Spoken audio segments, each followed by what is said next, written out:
I wanted to tell another story. During another one of my hypnotherapy sessions, it was a training actually. I was revamping my skills. And I was in the waiting room on the Zoom call prior to everything starting, and this gentleman was speaking to another woman. They were both from the UK. And this gentleman was speaking, and I was just kind of listening to their conversation, waiting for the class to get ready. And had I not known this about him, he mentioned something about his heart. And had I not known about this prior, I still would have asked him about his heart. He ended up being our first demo in the training. Um, and he has quite the interesting past. He used to work in law enforcement, and he no longer could for a multitude of reasons, but one of them was because of his heart. And it's so interesting because the moment I saw him, he had a larger, redder nose, and I wanted nothing more than to ask him about his heart. And again, sometimes with face reading, you have to be a little more tactful because it's kind of like that story of when I was at the airport and the 88-year-old woman had lines going through both her earlobes, which is a heart indicator. And I asked if anybody on either side of her family had heart conditions, which isn't the right thing to ask an 88-year-old woman who's traveling. She was very healthy. She didn't have any other indicators, but I wanted to ask her about that, and I just I lack a bit of tact sometimes, so excuse me if I do that to you. I don't mean to be rude. But this gentleman had a larger, redder nose. It's the first thing I saw on his face that stood out. And he later reveals that he has a heart condition that prevented him from being able to continue with his enforcement career.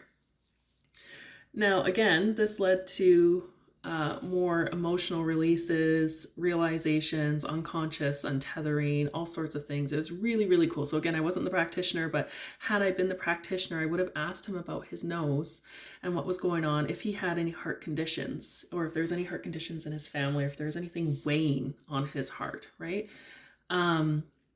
And the next day at the next training, he reported that he felt better in his heart, like lighter in his chest, not so heavy hearted.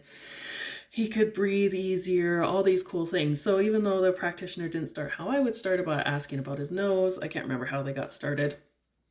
This is the cool thing about the hypnosis that I do, is all roads lead to Rome. So we would have gotten to a core issue eventually. However, I think the way that I want to approach this business will get there a little faster if you're open to it. Like, again, I'm not trying to be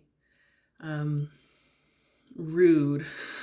I'm just a rather direct person. If you saw me around my friends, I tell stories, and my friends are like, Kelly, you can't say that. I'm like, why not? I don't understand why not. What doesn't matter if it's the truth or if it's obvious? Why can't we just say it? I'm not good at following social norms. So again, this guy, I didn't know him from Adam. He's halfway across the world.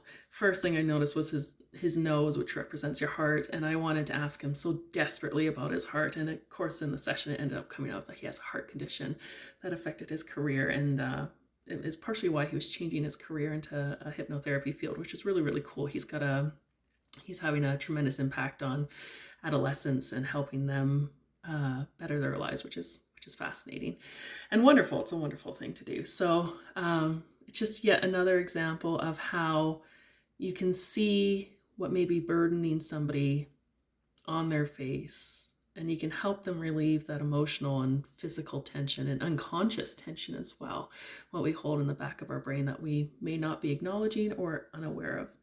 So if you're interested in a free reading of your face, I'd love to do that in exchange for a testimonial. I'd really appreciate it. Help to build my business, and you can learn some new things about yourself, which is quite fun, isn't it?